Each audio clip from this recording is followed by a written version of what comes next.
Friends, did you know that over 60% of your first-time clients are never coming back to your business again? They are going to your competition. That is so painful, and it doesn't have to be that way. That's where Maya comes in. Maya is the ultimate marketing software for the beauty and wellness industry. We have a proprietary funnel utilizing special algorithms to help connect the right consumers with the right providers at your business. So what does this mean? This means Maya helps you get higher spending clients you love to work with who stay the long haul. If you want to increase your revenue, increase your client count, increase your average ticket, and increase your new client retention, then you need Maya. Go to the link in our show notes to get your demo of Maya set up. Or go to joinmaya, that's MYA.com, joinmaya.com, and see why over 500,000 consumers have trusted Maya and the businesses that we work with to find their perfect beauty and wellness pro. We have your back, we always will, and we promise you will love Maya. Thank you for joining me. This is Katie Whitledge with the Beyond the Technique podcast. Today we're talking about delivering a world-class customer service. Right. So important. We have first-time guest and multi-location salon owner Marty Smith is here. He owns on-stage salons throughout the greater Houston area. I've had the privilege of knowing Marty for quite some time.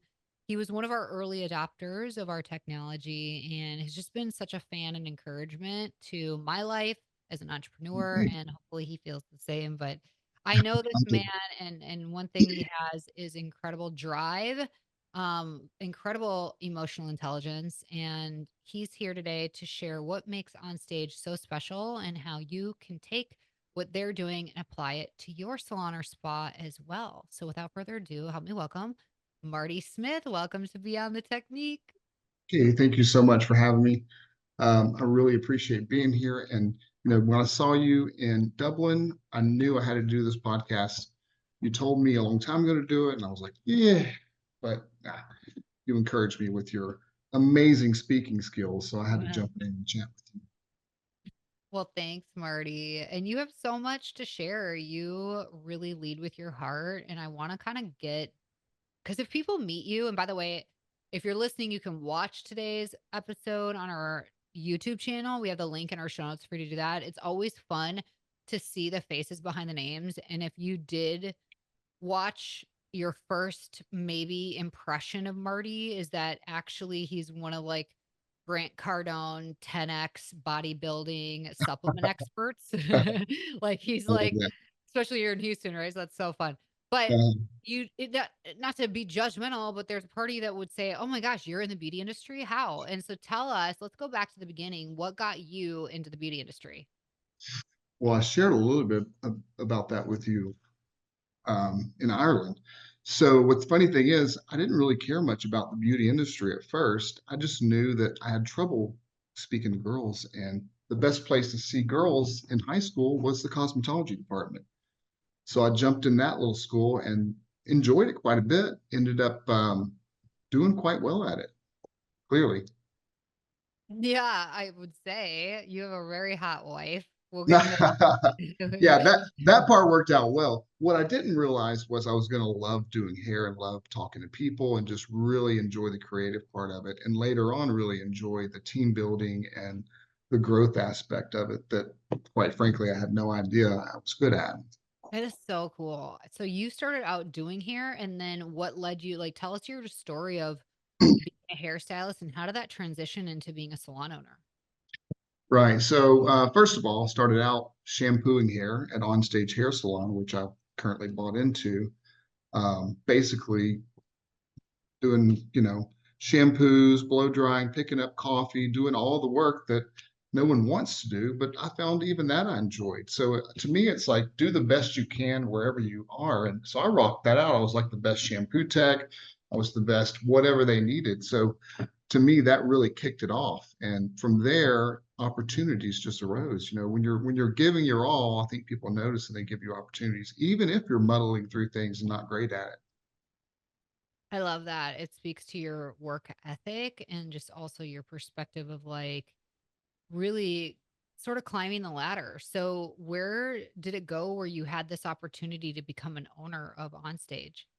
Right. So a lot happened between there and the ownership portion, but what happened was I found some holes in the company and I wanted to fix them. And so luckily Paul was my mentor and he was the owner of the salon. I came with ideas and he's like, give it a shot. So we'd work on the training program or different things like that, and slowly became kind of the leader in certain areas. And so that led to eventually him going, hey man, you're either going to be my competition or you're going to be in business with me. Which one would you like? Because he knew I was going to move on. And so I said, I like the team. I want to grow together. So we did it. Turned out Yeah. great. I just chatted with him yesterday. We're not in business together any longer. I bought him out of these two salons, but we're still great friends. What a succession story for him as well as to be a mentor, but also like recognizing when you have an eagle on your team and that eagle needs to soar and you allow them the space to do it, I think is really honorable. And you have had vision for on stage. You have taken it to new places. Tell us a bit about the vision you have for your salon. Like if people are listening, they're like, tell me about salon. What is it like there? What's the vibe? What's the culture? What makes your salon so special? Well, I think I shared the values with you. That really is it. But just in a nutshell, to me, it really is about growth and about team. And so those two things combined really, really make a difference. The values themselves are amazing, but I think if you don't have values in a company, you're not going to go anywhere, honestly. So to me, just focusing on the values really, really, really has helped. And also, there were some statistics that I found out. It didn't matter what values your company had, as long as they had some values, which I don't know if I agree with that, but they were saying that it really didn't matter what they are, as long as you have a consistent system that you're moving towards. So I found values that spoke to me and throughout the years tweaked them, and I feel they work, at least for my Oh, team. yeah, values can become the guiding light. And if you don't have that guiding light, what are you following? What do you feel like you're a part of that's bigger than you? And I think you've done an outstanding job of creating that. One of your top values, and we're going to get into some of the things that you value that have led to this. The outcome of your values is that you're delivering world-class customer service. Now, before we get into what your salon does that translate to world-class level, Right. I want you to share personally, and you don't know I'm asking you this. When have you and other businesses experienced world-class service? And the reason I ask is like it's hard to know how to love others well if you've never been loved well. So, Mhm. where have you had world-class service? What was that like for you that became like, "Hey, this is what we can do too?" Well, I mean, there's been some restaurants in New York that I've had world-class service. I mean, it just is the passion of the people. What I feel like the world-class service comes more from connection, the staff connecting with you, them bringing you in and making you feel like you're part of the team and the group. That really is world-class service. And also just recognizing what said client wants and doing it for them, maybe if even they didn't realize they wanted that. So those are pieces of that puzzle. And I think that each business has a different framework, but just really being able to connect with people, I think, is the best way to have world-class service. When a customer visits On Stage Salon, what does it mean to provide them with world-class service? What happens kind of before, during, and after their visit that's really different from some of your top competitors? Well, I really do believe that we treat them like our family. So a lot of people say you shouldn't act like family in a business. However, to me, that is the piece of the puzzle that pulls it together to where you have compassion and love for the people. So most of my staff really do view their clients as family, and they're very compassionate and loving towards them. And we're like that to each other. So it's not maybe the business environment real stern and strict. It's more about just the connection. Mm, yeah. Is there any kind of tactical things that you go out of your way to do? Like, are you doing steam towel wraps or anything, that you know, bougie, like, wow, this, like we, you brought up we the restaurant. we do stuff like that. And I feel like that stuff changes. To me, I'm going to go back to really massively connecting with people. I'll say one thing, you should, learn the trends, master your craft is kind of a hair thing I say, but the same in business. Whatever's trending right now, you can do that, but the mastery part really is about the connection with people, and doing that, making them feel like they're the most important person in the world. To me, that really is it. So all those other things are just the trends of the moment, and they change. I couldn't agree more. I feel like connections are so important. How do you teach that to somebody? So when somebody comes in and obviously we all agree we're hiring based on character, we can teach skill, but how do Mhm. you teach those fundamental things of having like building connection in relationships? How do you teach that to your team? I think you have to show it to them by doing it with them and for them, and really pointing that out to them. So it's a very difficult thing to teach because it's not the same for every person. But if you can do that for your actual employees and then mentor them along and help them do it with other people, I think it really is an ongoing process. It's going to be different for each person. There's not that's a hard one. There's not this pattern to teach or that I've found that you can go, okay, here's my piece of paper. This is how you're going to do it. It really is different for each person. If I cold called one of your team members that you didn't know, and I said, "What's it like with Marty as your leader, and how does he kind of impart this importance of having connection with your clientele and your team members?" What would they say about you behind your back? Well, you know what? I don't know, but I think you should reframe the question and say, when I call your person, because I'd love for you to do that. Oh, Because that question I can't answer. I think, and I would hope that they would say that Marty actually cares. And I mean, that could be it right there. To me, that would be enough.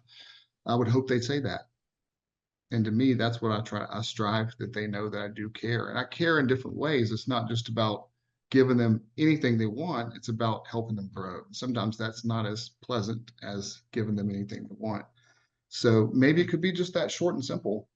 yeah. But when you do call, I can't wait to find out Oh my what. gosh. Now I have to add that to my list. Yeah.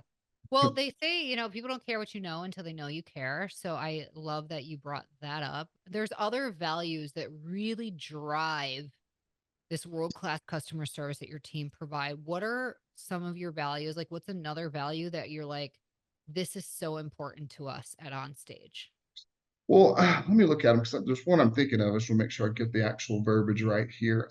I would say master your craft, be a master of your craft and an expert of your product. So, making people feel good is great. And I think that's the most important thing. However, if you give them a bad haircut, if you sell them the wrong products, it doesn't really resonate. Like they may go, I like that person. I'll give them one more shot. But if you screw it up again, so you have to have those two together. Yeah, the results tied to the relationship. I agree 100%. We spend a lot of time training and educating. That's one of our biggest things. I think you got somebody really good there. Actually, a couple people I've met them before. Tell us about this innovative, really cool system that your company has that you originated right within your doors that helps with color formulating that really is incredible. And it started all at OnStage. Oh, I love that one. So my wife and Stephanie, which is one of the employees at the salon and director, developed Color Coach. The Color Coach is essentially a master colorist on your phone. And so you could plug in what you want to achieve and their actual hair and their hair texture and all that, and it pops out an actual formula for, I believe, 20 something lines. It's pretty amazing. Um, Very amazing that my wife did it. Not that I didn't think she could, but wow, I was wowed by it. So we love it. Well, I just want to like let everybody know we have a little special thing for you because you get a little free trial of this. If you go to the link in our show notes, we have the Color Coach app that you can go check out.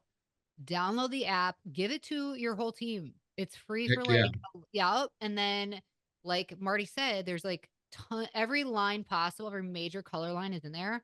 If you have people that are like, it takes so much time to do a consultation because they're asking 5 team members what their opinions are, say, look, before you go ask anybody, utilize this app first and let's see if that helps you. And I promise it will. I think that is innovative technology that everybody should be aware of. So that link for you is in our show notes. Yeah, I So, think, go ahead.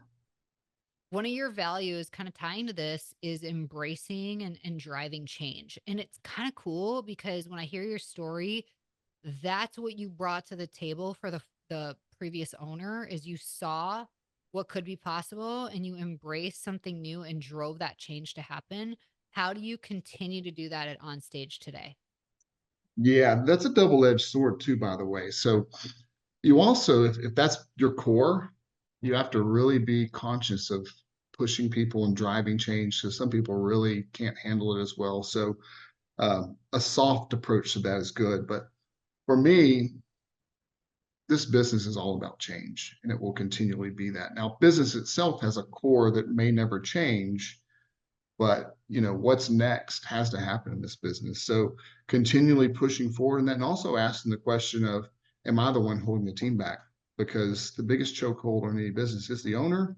And so I always ask myself this question, am I actually driving change? Am I holding people back? And so I think that question that I ask myself has really helped me to continue to push forward and actually asking the younger staff. And when I say younger staff, your 17-year-old at the front desk, Oh, asking them what they think and listening because they know what's coming. And sometimes the simplest answer they give you is the best one. literally. Mhm. Yeah, it's crazy, but I'm true. gonna just say this, and I love this Gen Z generation. I am here for you. You are here for me. Like you make me Mhm. better, cooler, awesome. Like I want to be around you all the time. Thank you.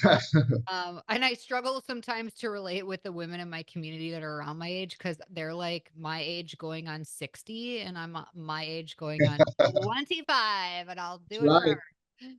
Um, I also want to just recognize one of your values that really drives world-class customer service is being a servant leader. And gosh, did that show up for you at the beginning of your story of like, I'm going to wash the hair. I'm going to go run the errands. I'm going to serve my people around me. So this is just a part of who you are. How do you really create that being the norm among all your team members?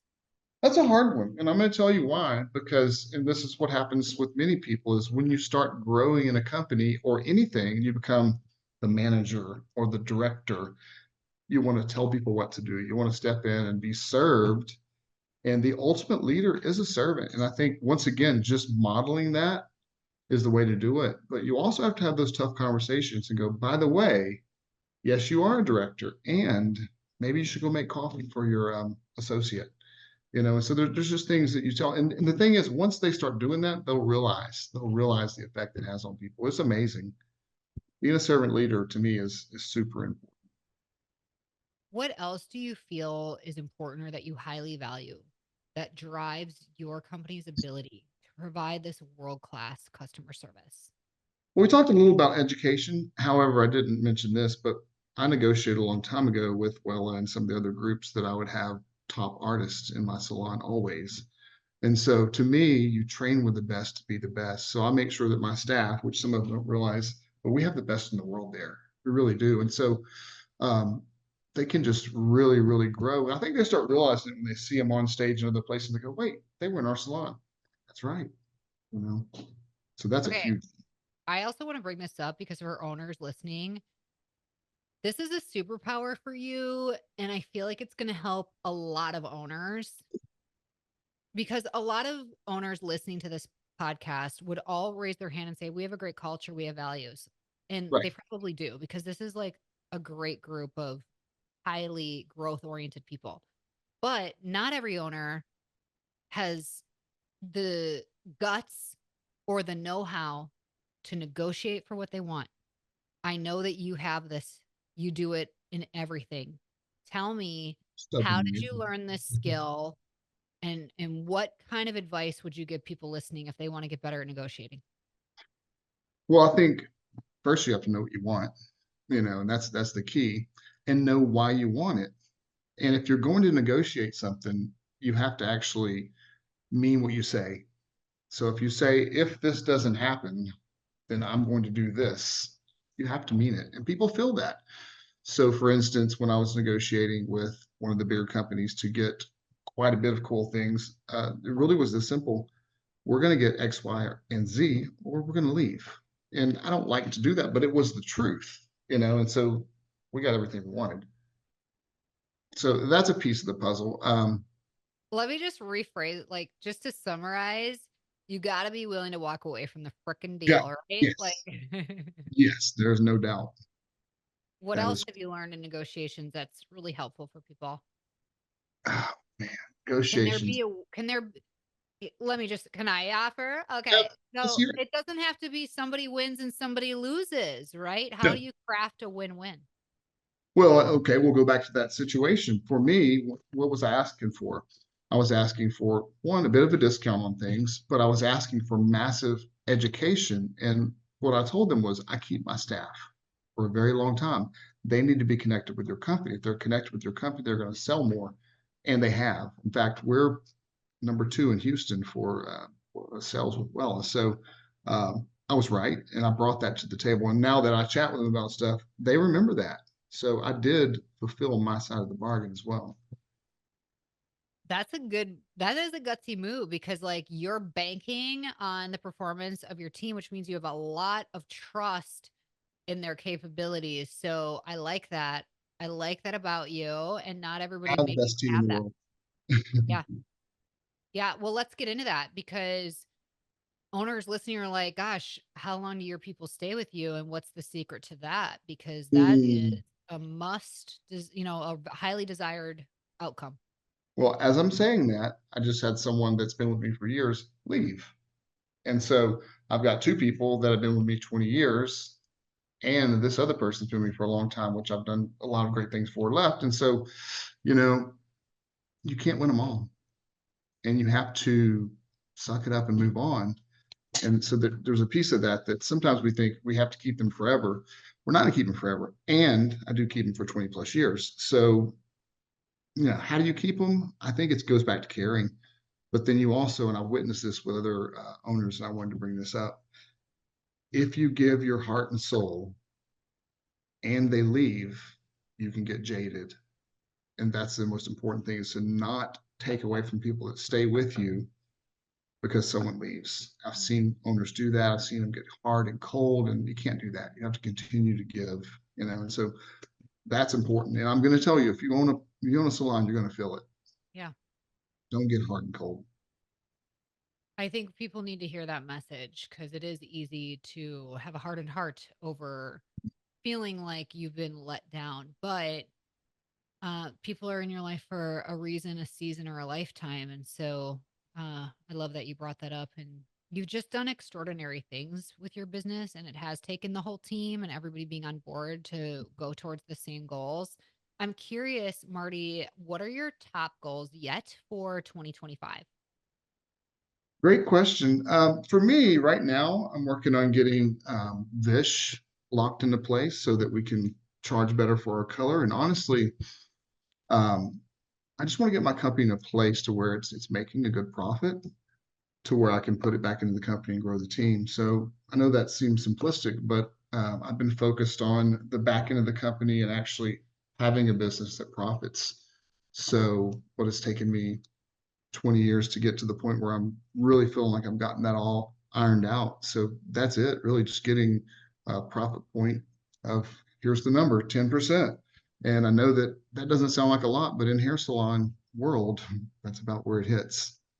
Yeah, well, and it's a lot if you're doing over 2 million in revenue a year. So let's keep it True, into perspective. So yeah, I think true, you're true. doing pretty freaking awesome. Before we're Let me be done, clear. I'm not at 10% yet. Let's be clear about we'll that. get It's there. We'll get taking there. me, yeah, So, yeah, I just value our friendship and just the values that we both have in common. So, I'm very thankful to know you, Marty, and your wife, and just the team that I've gotten to know. It's been awesome. Before we're done, what would be some final words of wisdom for owners listening today who, for the most part, are really high performing individuals, and yet they still have dreams and goals and things that they're working towards? What message would you want to leave them with today? well, there's some sayings that I would like to leave. I think that one of them is, life is not happening to me, life's happening for me. That's a Tony Robbins saying, but it's helped me in many, many ways. There's another saying that's real similar.